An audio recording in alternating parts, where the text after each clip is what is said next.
മരണമെന്ന് കേൾക്കുമ്പോൾ നമുക്ക് പെട്ടെന്നൊരു ഞെട്ടലാണ് അനുഭവപ്പെടുന്നത്.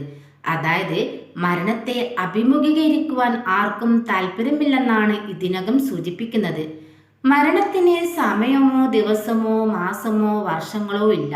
മരണം എപ്പോൾ സംഭവിക്കുമെന്ന് മുൻകൂട്ടി നിശ്ചയിക്കുവാൻ സാധിക്കുകയുമില്ല. മരണം കള്ളനെ പോലെ വരുന്നു. മരണത്തെ മാറ്റി നിർത്തുവാൻ കഴിയാത്ത കാര്യമാണ്. ജനിച്ചാൽ മരിക്കണം, ഇത് ദൈവനിശ്ചയവുമാണ്.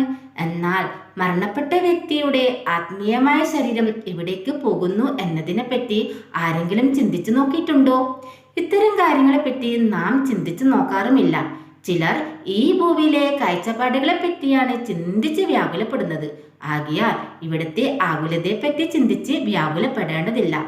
നാം ഇവിടെ കുറച്ച് കഷ്ടങ്ങൾ സഹിക്കണമെങ്കിലും സ്വർഗതുല്യമായ ജീവിതവും ഇവിടെ തന്നെയാണ് ആസ്വദിക്കാൻ കഴിയുന്നത്.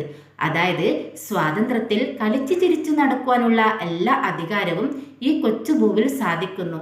പോരാതെ നല്ല സ്വാദിഷ്ടമുള്ള ഭക്ഷണം കഴിക്കുവാനും പല വർണ്ണങ്ങളിലുള്ള വസ്ത്രങ്ങൾ ധരിക്കുവാനും ഇഷ്ടപ്പെട്ട വാഹനത്തിൽ സഞ്ചരിക്കുവാനും ഇഷ്ടമുള്ള പാർപ്പിടത്തിൽ വസിക്കുവാനുമൊക്കെ ദൈവം നമുക്ക് ഈ ഭൂവിൽ അധികാരം തന്നുമിരിക്കുന്നു. പക്ഷേ മരണാനന്തര ശേഷമോ ഈ ഭൂവിലുള്ള യാതൊരു അധികാരവും പരലോകത്ത് ലഭിക്കുകയുമില്ല. മറിച്ച് വിലാപം മാത്രമാണ് ലഭിക്കുക. ഹായ്, എൻ്റെ ഈ മെസ്സേജ് ഇഷ്ടമായെങ്കിൽ സബ്സ്ക്രൈബ് ചെയ്യണേ.